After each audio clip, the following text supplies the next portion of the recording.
Hello dear students, आज के lecture में मैं आपके लिए सपोर्ट मूवमेंट्स फाइंड आउट करने के लिए और एक मेथड लेके आया हूँ जिसका नाम है मूवमेंट डिस्ट्रीब्यूशन मेथड। ये मेथड ऐसी है जब तक समझ में नहीं आती ना तब तक बच्चे इससे बहुत डरते हैं, और एक बार समझ में आ गई तो इस पे पहली मोहब्बत की तरह मरते हैं। कहने का मतलब ये है कि पेपर में ढूंढते रहते हैं कहाँ पे मूवमेंट डिस्ट्रीब्यूशन मेथड दिखी वहीं पे सॉल्व करूँ। जी हाँ, आपके दिल में यही फीलिंग्स जगाने के लिए आज का लेक्चर लेके आए हो, तो देर किस बात की, शुरू कर लेते हैं आज का लेक्चर। तो इस न्यूमेरिकल को हम स्टेप वाइज सॉल्व करेंगे। तो इसमें पहला जो स्टेप है, स्टेप नंबर 1, वो कहता है कि आप पहले फिक्स्ड एंड मूवमेंट निकालो। अभी फिक्स्ड एंड मूवमेंट निकालने के लिए ये जो स्पैन ए बी और बी सी है इनको फिक्स्ड बीम की तरह अज्यूम करना पड़ेगा। तो कहो इसको assume AB and BC are fixed। मतलब क्या हुआ, देखिए ऐसे, ये AB ठीक है, ये फिक्स बीम जैसा अज्यूम किया, और दूसरा जो है BC इसको भी फिक्स बीम की तरह अज्यूम किया। तो ये इसके फिक्स्ड एंड मूवमेंट्स रहेंगे, है ना।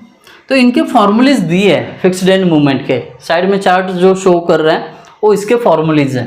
तो MAB इसका फॉर्मूला मतलब क्या, A से लेके B तक MAB इसका फॉर्मूला है, ये जो है मूवमेंट एंटी क्लॉकवाइज है इसलिए माइनस WL का square divided by 12, that's it.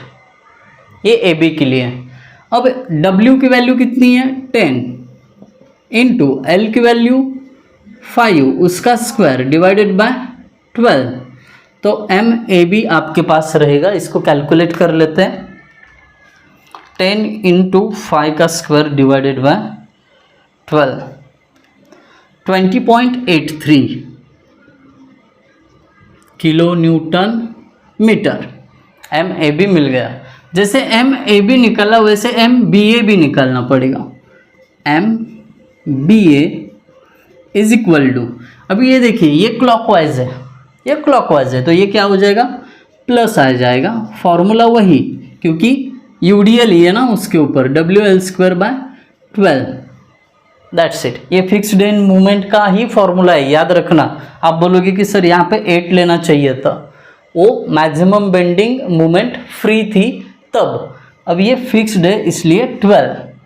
W की वैल्यू अगेन 10, यहाँ पे ये माइनस लिखना ज़रूरी है, यहाँ पे माइनस भूल गए हम, ये देखो पहला माइनस 10 इंटू यहाँ पे 5 का square divided by 12 is equal to, answer तो वही आने वाला है, बस ये प्लस में आएगा 20.83 किलो न्यूटन मीटर। अब जैसे AB के लिए निकाले वैसे BC के लिए भी निकाल लेंगे। ये देखो moment BC is equal to, ये अगेन एंटी क्लॉकवाइज है इसलिए माइनस, अभी जो लोड लग रहा है वो एग्जैक्टली सेंटर पे लग रहा है, तो उसका फॉर्मूला होता है WL बाय 8। क्या होता है इसका formula, WL upon 8 is equal to, अभी W का वैल्यू कितना है, W का वैल्यू यहाँ पे पॉइंट लोड, क्योंकि हम BC की बात कर रहे हैं ना, स्पैन BC की, W का वैल्यू 50 है इंटू स्पैन BC का लेंथ 4 है divided by 8 is equal to, इसका कैलकुलेशन कर लेते हैं। 50 into 4 divided by 8 is equal to 25। ये माइनस यहाँ पे आंसर में माइनस देना भूलना मत, 25 किलो न्यूटन मीटर। यहाँ पे फॉर्मूले में तो लिखते हैं लेकिन आंसर में भूल जाते हैं, जैसे हम भूल लेते हैं, बिल्कुल नहीं भूलना है। अब MBC हो गया, MCB निकालना पड़ेगा, BC हो गया, अभी CB, ये क्लॉकवाइज है इसलिए ये प्लस, फॉर्मूला तो वही रहेगा WL बाय 8। W कितना है, अगेन 50 है, इंटू स्पैन तो वही रहेगा 4 डिवाइडेड बाय 8, कैलकुलेशन तो सेम आएगा बस प्लस में आएगा 25 kilo newton metre, that's it. Fixed end movement का स्टेप हो गया। अभी क्या करेंगे, स्टेप नंबर 2 पे चलेंगे। स्टेप नंबर 2 में क्या करना है आपको, ये जो बीम है इनके स्टिफनेस फैक्टर निकालने हैं। अभी आपको बेसिक्स मैंने कुछ बताया नहीं क्योंकि कल तो एग्ज़ाम है, तो वो बेसिक्स आप बुक में से पढ़ लेना। अभी घाई में सब हो रहा है तो बेसिक भी समझना बहुत ज़रूरी है इसका, बट एग्ज़ाम के लिए ले रहे हैं हम। Stiffness factor, stiffness factor. अब शॉर्ट में यहाँ पे मैं बता ही देता हूँ कि स्टिफनेस फैक्टर क्या चीज़ होती है। देखो स्टिफनेस फैक्टर जो होता है ये बीम का जहाँ पे जॉइंट है ना वहाँ पे निकाला जाता है। मतलब बी से एक BA और दूसरा B से, ऐसे दो स्पैन जा रहे हैं। तो इसका कंडीशन ऐसा है, जब आप BA के लिए स्टिफनेस फैक्टर निकालोगे, मानो ये BA है और इधर BC है, तो जब A और B दोनों सिंपल सपोर्ट रहते हैं ना, तो इसका स्टिफनेस फैक्टर ये देखिए KBA is equal to 3EI/L होता है, और सेम फॉर KBC, दोनों सिंपल सपोर्ट्स है, तो KBC is equal to 3EI/L होगा। L अगर दोनों में से एक भी फिक्स सपोर्ट होता ना तो ये 3 की जगह बस 4 हो जाता। That's it. ये कंडीशन मैंने न्यूमेरिकल में ही बता रहा हूँ, ये केसेस क्लास में हमने सेपरेट लिया था, बट अभी टाइम नहीं है इसके लिए, इसमें ही बता दिया। आई होप आप सभी को ये समझ में आया होगा कि स्टिफनेस फैक्टर कैसे निकालते हैं। स्टिफनेस फैक्टर का नोटेशन K है, इसलिए K लिखा है मैंने। अभी स्टिफनेस फैक्टर जॉइंट पे निकाला जाता है, यानी B पे। B से एक मेंबर लेफ्ट में KBA जा रहा है, तो उसका स्टिफनेस का फॉर्मूला 3EI/L रहेगा। 3EI/L क्यों? क्योंकि B और A दोनों भी सिंपली सपोर्टेड है।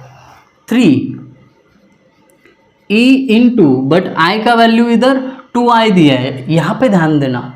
कभी कभी न्यूमेरिकल में ऐसा 2I मेंशन करते, कभी मेंशन नहीं किया तो I का I ही रहेगा, बट यहाँ पे 2I/L का वैल्यू 5 मीटर है, is equal to 3 2 6, 6 divided by 5, तो 6 डिवाइडेड बाई 5 1.2, और EI constant as it is.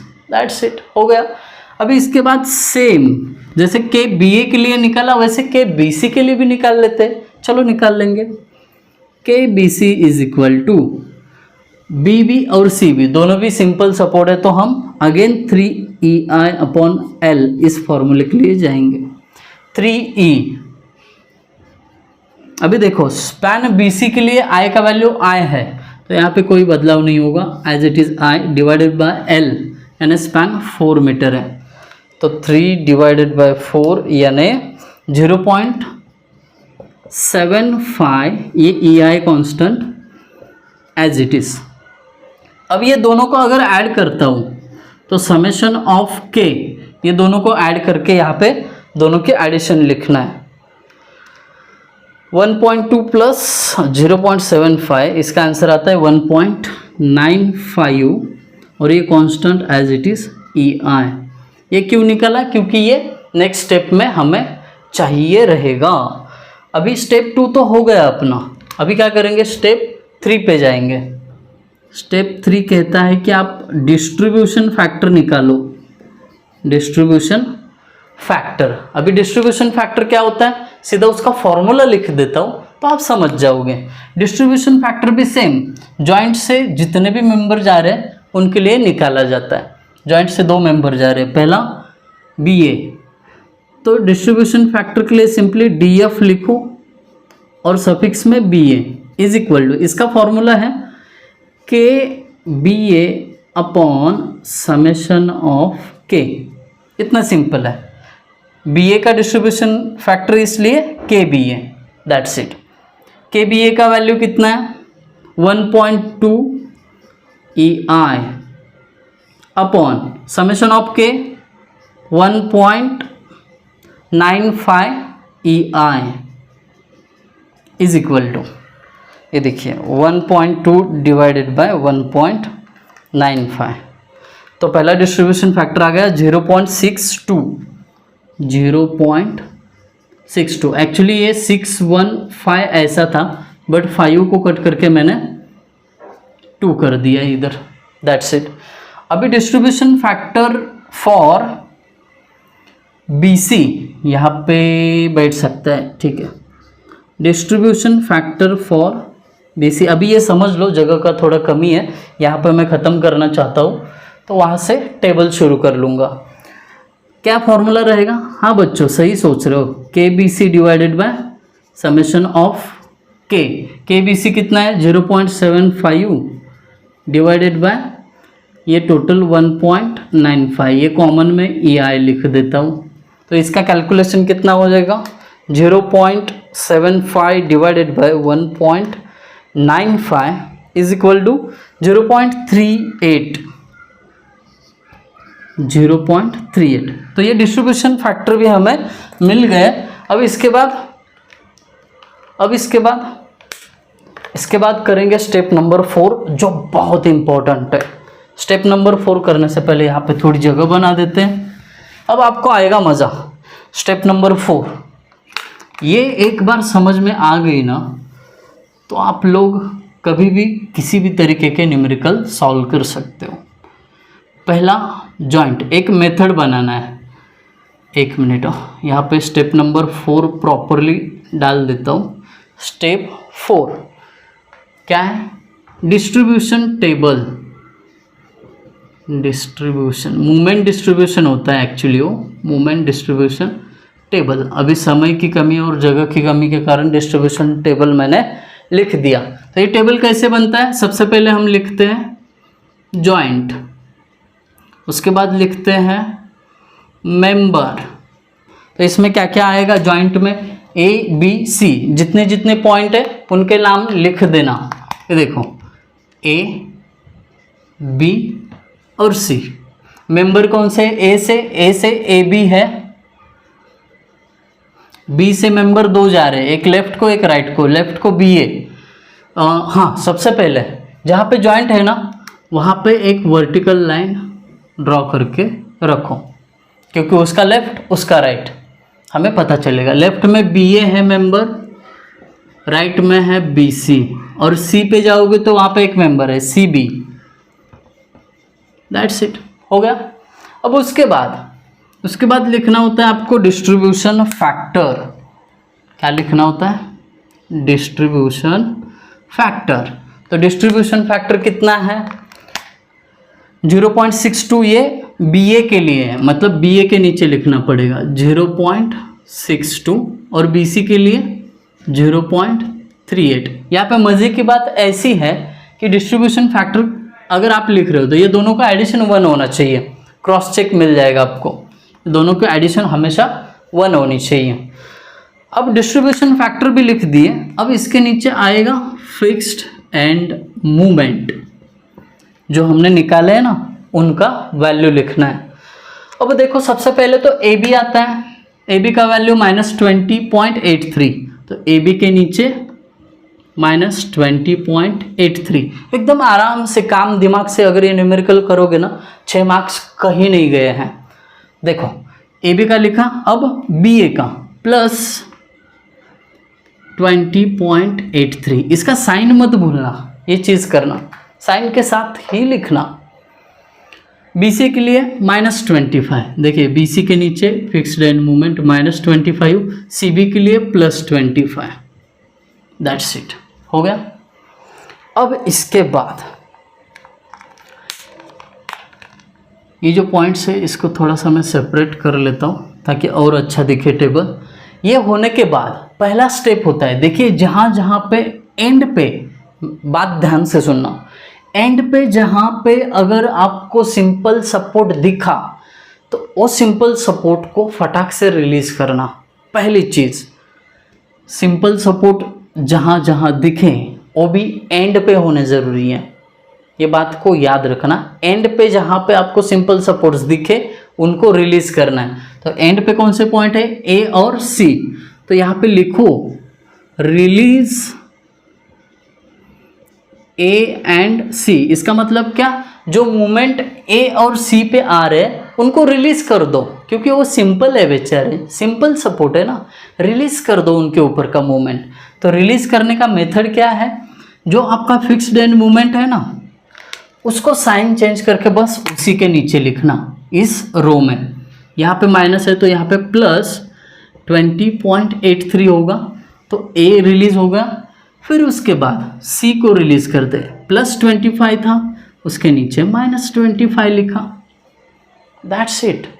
अभी रिलीज़ करने के बाद ये जो आपका मोमेंट है ए का और सी का, ये बी पे भगा दो इसको, क्योंकि ये बीच का सपोर्ट है ना, ये मोमेंट ले सकता है। तो आप क्या करो, सी का मोमेंट बी को पार्सल कर दो, सी रिलीज हो जाएगा, ए का मोमेंट बी को पार्सल कर दो। अब ये पार्सल करने का मेथड मतलब क्या, कैरी ओवर, क्या carry over, carry over to B, मतलब ए और सी की मूवमेंट यहाँ पे कैरी ओवर करनी है। अब कैरी ओवर करने का मतलब क्या होता है, ध्यान से देखना, ये जो आपने रिलीज की हुई मूवमेंट है उसका हाफ पोर्शन इधर लिखना। अभी 20.83 का हाफ क्या होगा, डिवाइडेड बाय 2, 10.42 प्लस 10.42। अब यहाँ पे ये कौन सा लाडला है, वही प्रोसीजर वहीं पे करेंगे ना, या इसके लिए अलग या उसके लिए अलग, बिल्कुल नहीं। इसको जो किया वही यहाँ पे कैरी ओवर कर देना, मतलब -25 का आधा इधर लेना, -25 का आधा -12.50 होगा। इतना तो ओरल कैलकुलेशन आता है हमें। अब ये होने के बाद, अभी कैरी ओवर का स्टेप होने के बाद हमें क्या करना है, इनिशियल मोमेंट निकालना है। यहाँ पे जस्ट लिखो इनिशियल मोमेंट।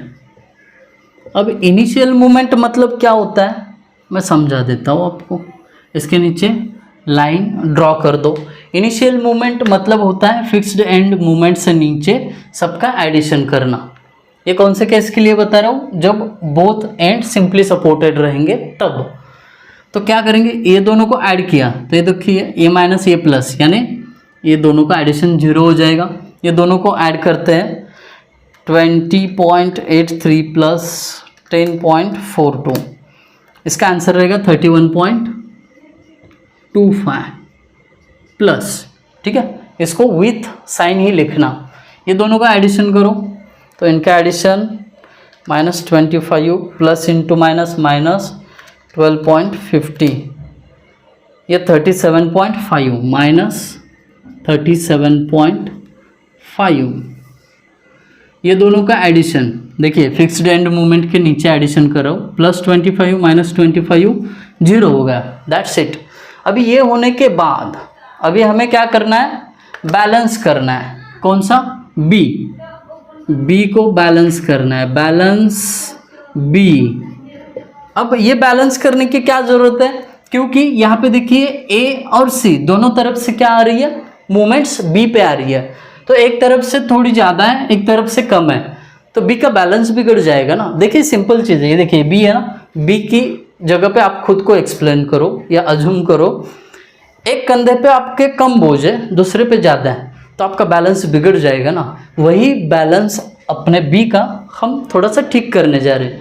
ये बैलेंस करने का तरीका एकदम ईजी है, ध्यान से देखना। क्या करना, ये जो दोनों वैल्यूज है इनिशियल मोमेंट के, इनको ऐड करना विथ साइन। देखो मैं ऐड कर रहा हूँ इनको, 31.25 प्लस इंटू -37, यानी ये माइनस ही हो जाएगा, -37.5। तो ये दोनों की एडिशन आ जाती है -6.25। ये दोनों को ऐड करके जो साइन आता है उसके अपोजिट साइन देना। जैसे कि ये दोनों को ऐड करके मुझे -6.25 मिला, तो मैं बैलेंस में पहले से ही इधर प्लस और प्लस ये साइन दे के रखूँगा। तो फिर 6.25 ये दोनों को ऐड करके जो आंसर आया है ना, उससे मल्टीप्लाई करेंगे डिस्ट्रीब्यूशन फैक्टर लेफ्ट का और उसको लेफ्ट में लिखेंगे, यानी 6.25 से मल्टीप्लाई करो 0.62 को, आपके पास आंसर रहेगा 3.875। 3.875 6.875 और 6.25 से राइट साइड का डिस्ट्रीब्यूशन फैक्टर मल्टीप्लाई करो और उसका आंसर यहाँ पे लिखो 6.25 इंटू 0.38, इसका आंसर रहेगा 2.375। 2.375 दैट्स इट। आपने ये पॉइंट बी को बैलेंस कर दिया। और एक बार समझाता हूँ आपको, यहाँ पे मैंने क्या किया। देखिए सबसे पहली चीज़ ये दोनों को ऐड करना है, इनिशियल मूवमेंट के जो आंसर है उनको ऐड कर देना। एडिशन इनकी -6.25 आई, आंसर माइनस में आया तो पहले ही इधर प्लस प्लस लिखो, फिर बाद में 6.25 से डिस्ट्रीब्यूशन फैक्टर को मल्टीप्लाई किया, आने वाला आंसर यहाँ पे लिखा। 6.25 से इधर के डिस्ट्रीब्यूशन फैक्टर को मल्टीप्लाई किया, आंसर इधर लिखा। दैट्स इट, आपका भी बैलेंस हो गया।